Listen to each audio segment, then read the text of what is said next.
Good morning, St. Mary's, and thank you for joining us for our YPI finalist presentations. YPI, standing for Youth Philanthropy Initiative, is an organization that runs out of Toronto, supporting schools across the country on social justice work.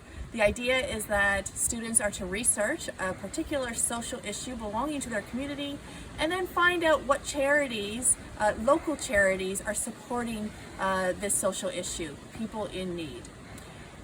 For St. Mary's, we have placed this YPI project in our grade 9 religion program. And so all of our grade 9 religion students are busy researching this social issue and the charity that supports the social issue, putting together a strong presentation to be evaluated.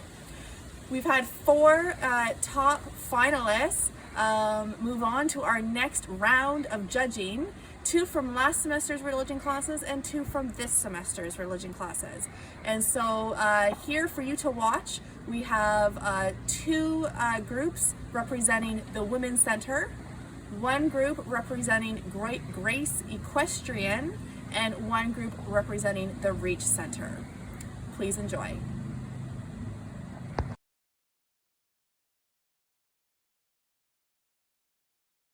Good morning, teachers, classmates, and judges. Today we will be presenting on the Women's Center. But he said he loves me. He said he was sorry. The social issue we will be discussing is domestic violence. Domestic violence is when somebody is being abused mentally, physically, and emotionally in the setting of their own home. This usually is by somebody they tend to love and trust, usually a partner of some sort. In Grey Bruce, there is 26,720 women who are being domestically abused. That's equivalent to 1 in 3 women in Canada daily. Signs of domestic violence are your partner embarrassing you and making you feel guilty. You're embarrassed for your family and friends to see who you're with. If they blame you or make you feel like it was your fault for the things that they did to you. Treating you like property rather than a person, so acting like they own you and not letting you make your own decisions. Criticizing you and putting you down unnecessarily when it's not helpful in any way, and obviously physically abusing you. Some effects of domestic abuse include bruises, most common around your neck, face, and arms, body trauma, suicidal thoughts, anxiety, depression, and chronic conditions like difficulty sleeping and headaches. Bruises are the most common short-term effect, while anxiety is the most common long-term effect. We chose the Owen Sound Women's Center as our charity. We chose this as our charity because they provide great support for the community. They are very open to help no matter what your situation is, and they are more than just a charity. The services they offer are emergency housing for people who need to get out of abusive situations, a 24/7 line for any time you need to call, emotional support for people who need it when they come into the center, program to plan coming in and out of the Women's Center, so the weeks before and after your stay, and a violence prevention program to prevent future incidents.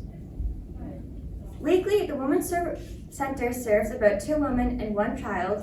Monthly, 8 women and 4 children, and yearly that adds up to about 100 women and 60 children. The Women's Center does its best to provide positive outcomes in the community. They do this by helping women in Grey Bruce. They welcome all women, including those in the LGBTQ community. They are amazing at providing these services for these women to rely on at such vulnerable times in their lives. And they also want to provide safer lives. They have amazing safety planning programs. They have very high security, and they have amazing connections with the OPP and Grey Bruce. They also want to take the extra step to prevent further harm. They want to do this by educating the youth. Doing this at a younger age will inform new relationships and prevent this from turning into domestic violence. The timeline for being at the Women's Center starts with entering, so getting out of your abusive situation and coming to the center. Then you'd settle into the shelter and receive the immediate help that you need. So then you'd speak with others and create a sense of community and make connections with good sources that can help you throughout your journey. And then the last step would be a different process beginning, so finding housing or financial help or education or whatever that may be for you. The Women's Center has amazing setup for sleeping arrangements. They have a family room for larger families, they have a joined room for women and children, and then they have a double up room. This is for women who come in single and are comfortable with staying in the same room and who usually share similar interests. This is also a great way to build up further connections. They have guests that are able to stay with families. They have a cook which provides meals daily at every meal. And they also have a designated pet room. This is a letter written to the Women's Center from somebody who was previously staying there, explaining her gratitude for the designated pet room. COVID had an impact on all sorts of different things in our daily lives. In the shelter, they had to reduce the capacity by 50% because women couldn't share rooms anymore, which was one of the main reasons why they could help so many people. And that also meant that more people were stuck in bad situations at home. Workers had to test for COVID every day before coming to work, and a lot of people couldn't volunteer, which meant that the help that they had was reduced a lot too. Now that we've learned about what a pressing issue this is and what the Women's Center provides, you might be wondering what you can do to help. With this grant money, the Women's Center would use this to hire a new counselor and a clinical worker. They'd make more rooms so no woman would have to double up, and there'd be no waiting list, which they had during COVID. They'd get more supplies, and they'd also make better connections with community members and more stores. Volunteering is also an option to help out this charity. So volunteering, you also help them out, but you also get to learn new skills and meet new people. You gain new experiences while you're supporting women, so you're feeling empowered while you're helping them. And you kind of get a new perspective on what other people live like while you're doing some of these activities like gardening, childcare, grocery shopping, committee work, and event support. Domestic violence brings lots of stigma and stereotypes. To stop this, we can continue talking about it, addressing negative comments in public, and recognizing that the presence of domestic violence is everywhere or in many places simultaneously. We can also provide comfort and support for these women who are going through these tough situations. So if you can't speak up about the situation you're dealing with, one way that you can ask for help without verbally saying it is you put your thumb into your palm and cover it with the rest of your hands, and that's just a fairly well-known sign that could tell someone that you're in need of help. You could also contact the Women's Center by using their crisis line, which is available every day of the year for 24/7. There are also, you can text or email, whatever suits you best. Victims of family violence look and sound just like your wives, sisters, daughters, friends, colleagues, and neighbors. Because we are everyday women. Thank you.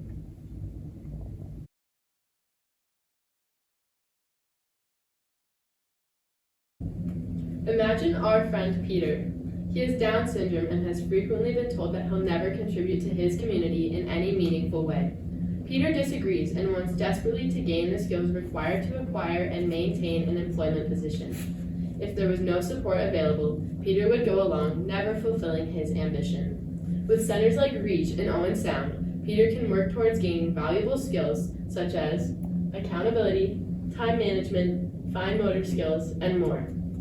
Through REACH, Peter successfully landed a part-time position with a local coffee shop. Hello, my name is Lila Warla. And my name is Brandy Jamon. The social issue we chose were the inequalities surrounding individuals with developmental disabilities. Peter's story is not just unique to him. We chose this charity because many people in Owen Sound share the same narrative. Out of the 107,000 residents of the Great Bruce counties, 8,418 of those individuals have developmental disabilities. Young adults with exceptionalities are currently able to attend high school until the age of 21. Once they graduate from high school, they are faced with very few meaningful opportunities in our community. This lack of opportunities includes limited resources to locate appropriate roommates and housing. Short-term issues for people with exceptionalities may seem simple, such as low self-esteem and lack of skills, but they can still have long-term effects on their families, such as caregivers being unable to get a job when staying home to take care of the young adults with exceptionalities instead. The REACH Center is working towards helping those in our community with developmental disabilities to combat the inequalities they face and even to learn the skills Peter was able to.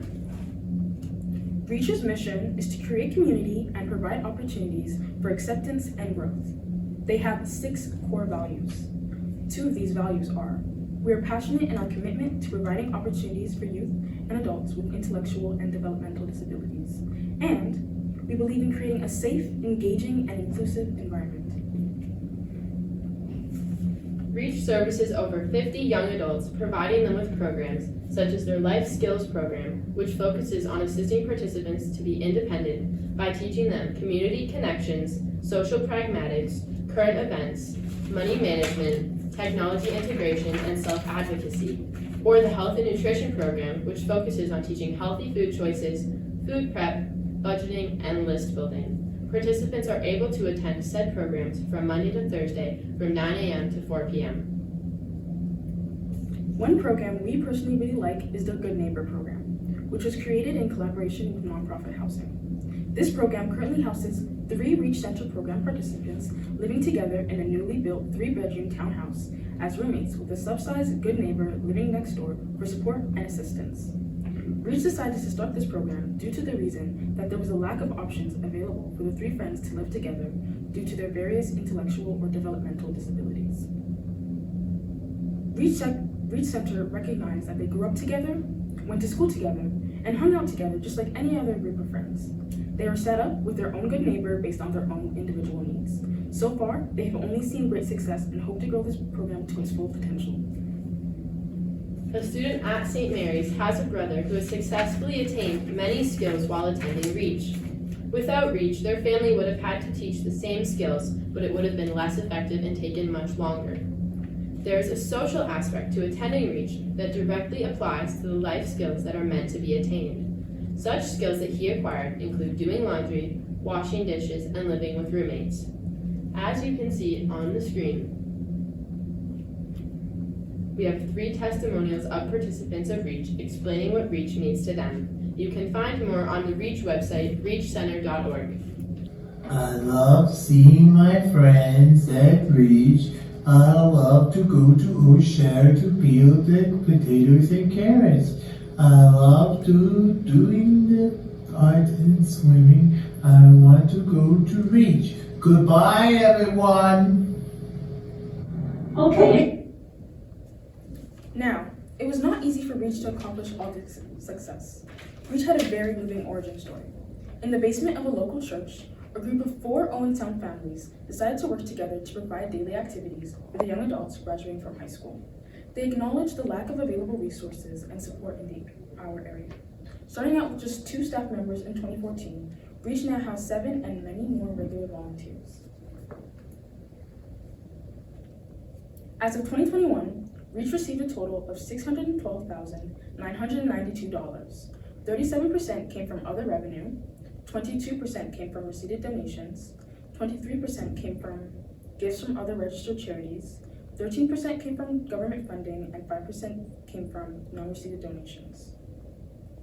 Compared to their expenses, which was a total of $355,416, 37% went towards charitable programs, 25% went towards management and administration, and 2% went to fundraising.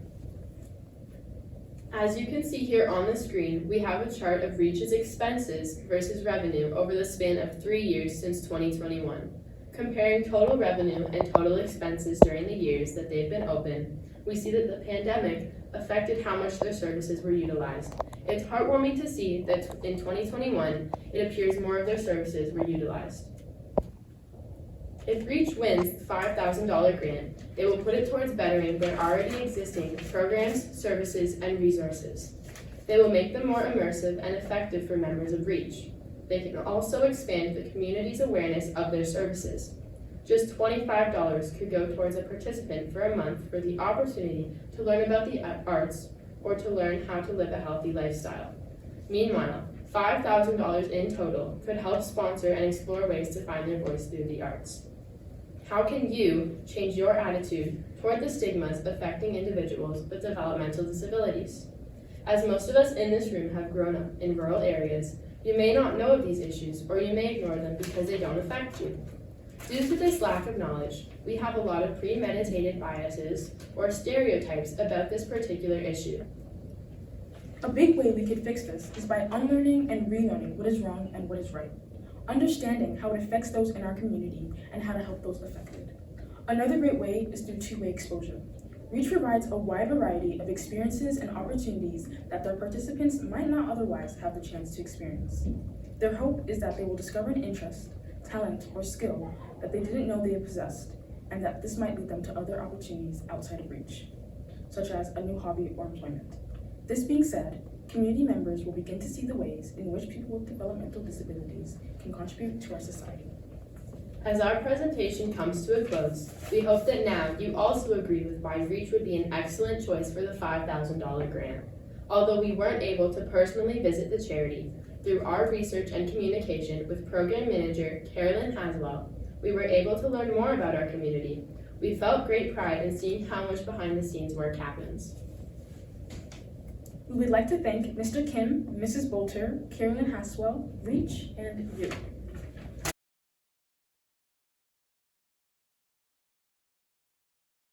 Hi, we are Sadie, Kendra, Claire, Michelle, And Sydney. and today we want to introduce you to an extraordinary organization in our community. But before we talk about our organization, we wanted to give you a bit of background information first.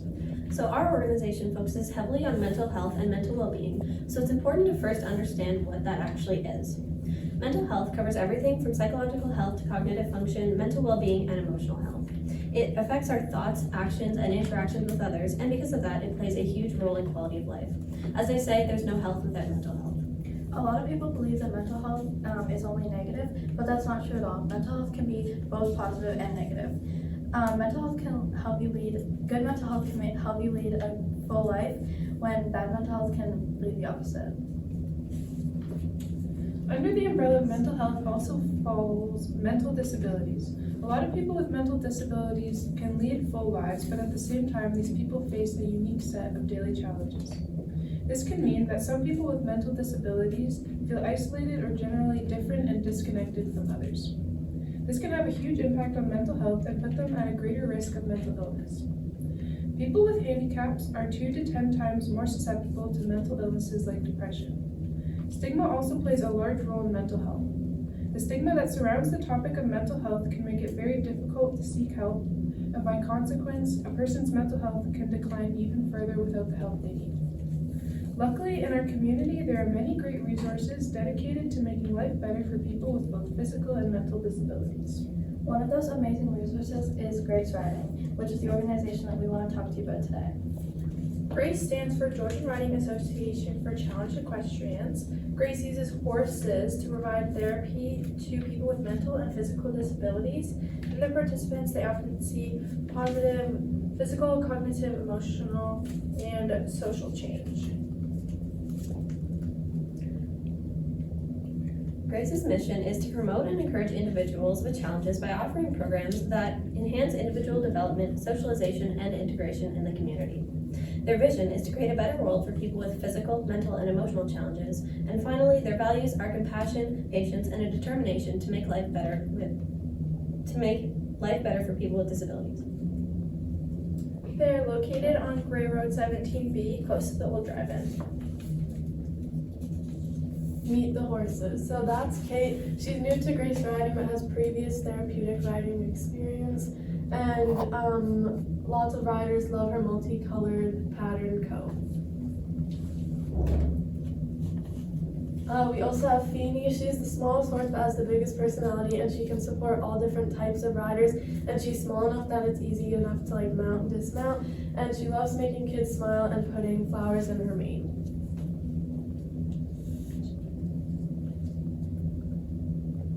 So Grace has many fantastic programs, but the upkeep of a farm and horses can be very expensive, especially for a nonprofit organization. So, if Grace won the YPI grant, that money would go towards the care of animals, the ranch, and the equipment. However, it would also go towards the creation of new programs. At this moment, Grace is in the process of creating a program called a community driving program, where participants have the chance to ride horse-drawn wagons through the countryside as a way to decompress and de-stress. This program would not exist without the generous donations of the community.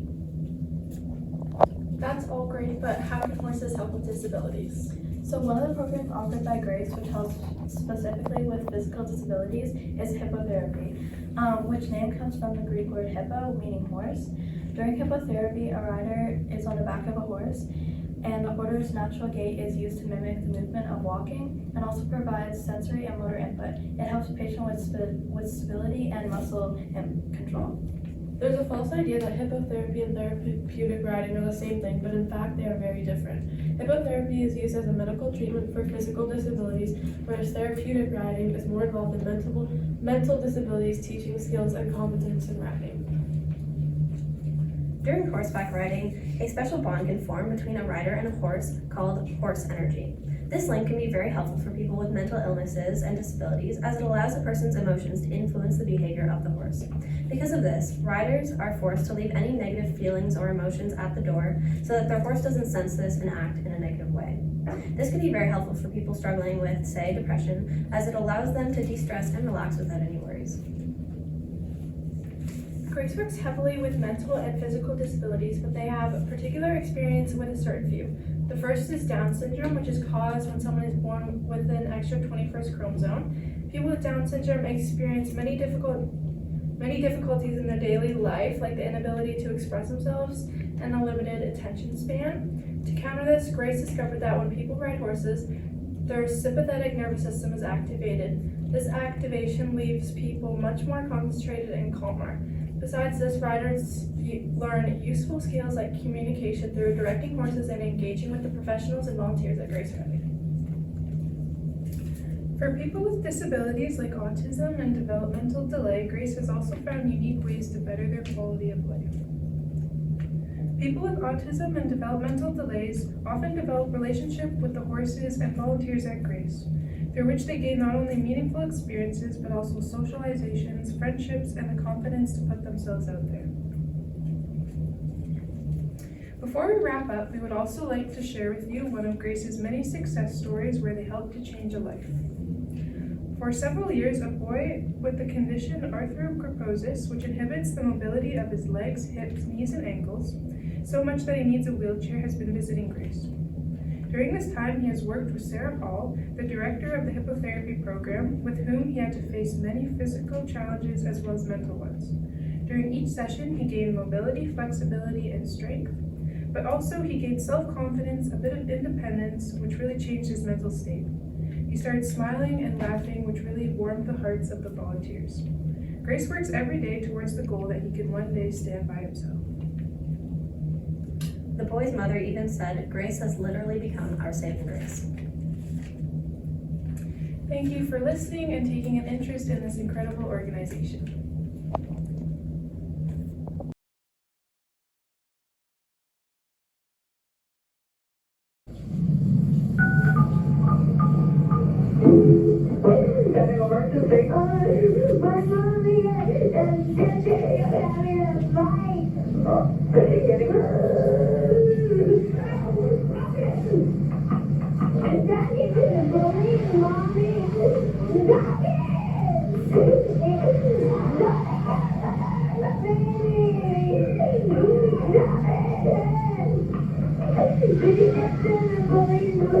Okay, we're gonna be there. What's going on? This has been going on forever and ever. How's he hurting her? He makes some red marks on Mom. Why did he make the red marks on her? This is a reality for thousands of children in Canada, some of whom are in our community. Our charity is the Women's Centre Grey Bruce. Women experiencing domestic violence need to know that there's a safe place for them and their children to go. The Women's Centre Grey Bruce is a place that saves lives. The Women's Centre Grey Bruce has been supporting women for over 40 years. Each year, more than 100 women and 60 children seeks emergency shelter at the Women's Center. They support more than 1,500 women in total each year through crisis calls, safety plans, and outreach programs like counseling and court support. Every year, the need increases. They receive funding from the Ministry of Children and Community and Social Services, but rely on the community donations to fund 7 of the 20 beds in the shelter. The Women's Center Grey Bruce has a clear vision. Their mission statement is, "We are committed to mobilizing our community to uphold and advance equality, self-determination, and the elimination of violence. By providing shelter for women and children in abusive situations, they are helping to end the cycle of violence." This important organization provides safe housing to the women and their children who are fleeing an abusive relationship. They have staff on site 24 hours a day and provide supports to help them process what has happened to them and help them navigate their new life and the new challenges they will face. In addition, they provide emergency shelter for up to 6 weeks, a second stage residential plan for up to a year, to support to find more permanent affordable housing, an anti-human trafficking program for youth, a 24/7 crisis hotline, family court support, safety planning to escape an abusive situation, counseling services, and specialized help for children and youth who have witnessed or been a recipient for the abuse. The social issue that Grey Bruce Women's Shelter addresses is domestic violence. Domestic abuse is a behavior that scares, intimidates, humiliates, isolates, and controls another person living in the same home. It is a pattern of abusive behavior used by one partner to gain or maintain control over their partner or family member. As illustrated in this diagram, domestic violence can take many forms, including emotional abuse, using threats, economic or financial abuse, using the children as pawns, and isolation. Domestic violence affects all ages, ethnicities, genders, cultures, religions, professions, and income levels. Domestic violence is the leading cause of injury to women in Canada, more common than automobile accidents, mugging, and cancer deaths combined. In 2022, there were over 107,000 Canadian women who reported domestic abuse. This does not account for all the women who suffered in silence or their children. While 80% of survivors of domestic violence tell family or friends of their situation, only 30% report the abuse to the police. In the same year, over 24,500 women were victims of domestic violence in Ontario. Ontario recorded the highest number of victims of intimate partner in Canada. The moment a woman decides to leave her abuser, it is critical that they find a safe place to go because this is often the time the abuser gets the most violent and dangerous. According to the Canadian government, women are at a greater risk of severe violence or even being murdered just after leaving their husband or partners. Without the Women's Center, these women and their children would have no place to turn to when they need help the most, because home isn't safe for everyone. When children grow up surrounded by fear, negative moods, family stress, and parental violence, there's a profound long-term impact. Research show children who live in domestic violence often develop psychological, emotional, and behavioral problems. As illustrated by this diagram, these children experience higher rates of truancy, substance abuse, teen pregnancies, and most likely to be the victims of sexual assault. It's critical that mothers have a place to go as soon as possible when the relationship becomes abusive. Their children's futures depend on it. The Women's Center Grey Bruce is the place where positive futures begin. Who can stay at the shelter? A woman over 16 can go to a shelter alone, but if you're under the age of 16, Bruce Grey Child and Family Services can help you find shelter. How long can you stay for? Women and children can stay up to 6 weeks and then move to a larger apartment for up to a year. While they live there, staff from the Women's Center work with them to secure long-term housing. The Women's Shelter Grey Bruce is very important because it takes in women and children that desperately need help. On average, there are over 150 women and children who seek emergency shelter every year. Without the Women's Shelter, many women would still be getting abused and feel hopeless because there's no place to go. The support line that they operate is also very important. They receive at least 102 calls every month, and over 148 women receive counseling each year. In addition, they help women create safety plans so they will be ready to escape with the things they need at any moment's notice. The Women's Center saves lives and changes futures. There are many positive outcomes from women having a safe place to live, free from abuse. No one should ever have to live or grow up in an environment that doesn't feel safe. Leaving an abusive situation is complicated and extremely difficult. The Women's Center gives many tips and help to create a safety plan for women trying to flee their home in secret so their abuser doesn't get tipped off. The program provided by the Women's Center gets women and children back on their feet and provides a network for ongoing support moving forward. The Women's Center also helps to develop social awareness around the issue of domestic violence. Ending the negative stigma that is attached to the survivors of domestic abuse is key, as it promotes awareness and opens conversations.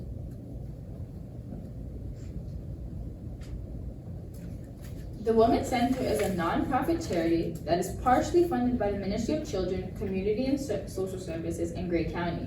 They rely on the generosity of the community to fund 7 of 20 beds available at the emergency shelter to provide many of the essential services offered to women and children fleeing abuse.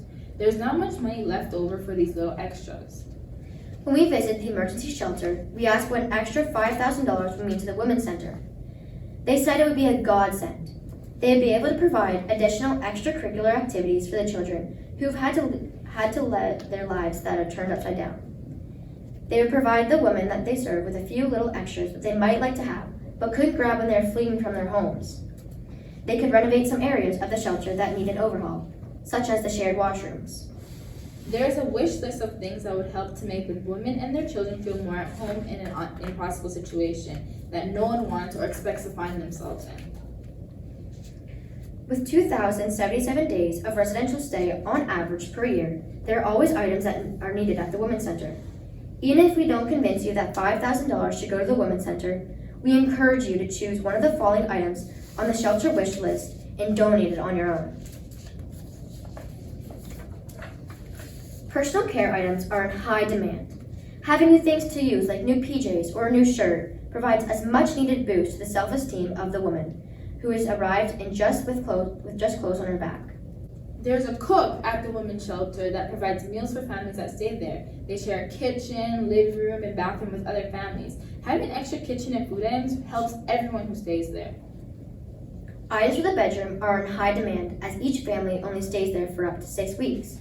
Before moving to this sponsored apartment, and some of these items move with them as they need to set up an apartment for their children. Most importantly, new things provide something that can't be seen. For example, new sheets not only make you feel great, they can also help these families get their dignity and self-worth back. We could not volunteer at the women's shelter until we were 18, but wanted to help in some ways. So we made cupcakes and delivered them to the women and children currently staying or volunteering at the Women's Center to remind them that they are not alone in their fight against domestic violence. Each of us have a responsibility to help end domestic violence. It starts by reflecting on our own behaviors and holding our friends accountable in the way they speak about others, especially women, and how they treat their partner. Women who are 18 and older are able to volunteer at the Women's Center in a variety of positions. And there are also many things that you can do to help someone who has been a victim of domestic violence. Listen to them.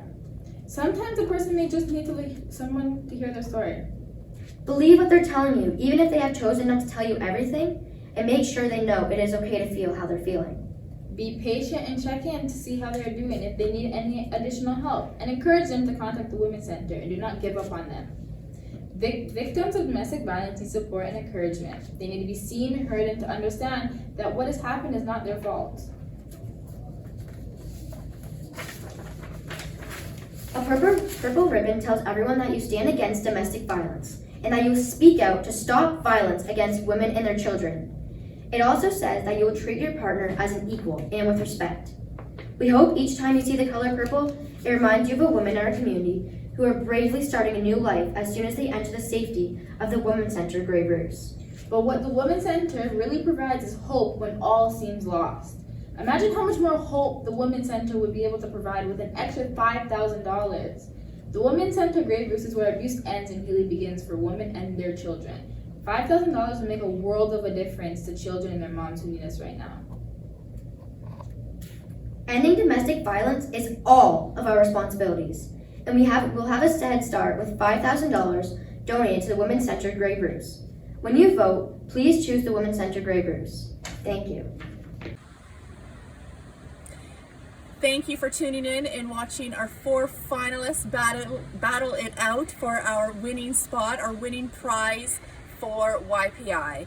$5,000, this $5,000 grant that YPI provides to our winner will be given directly to the charity that they had researched and supported through this project. Thank you to all of the grade 9 students for participating this year and to all of you for tuning in. Thanks again, St. Mary's.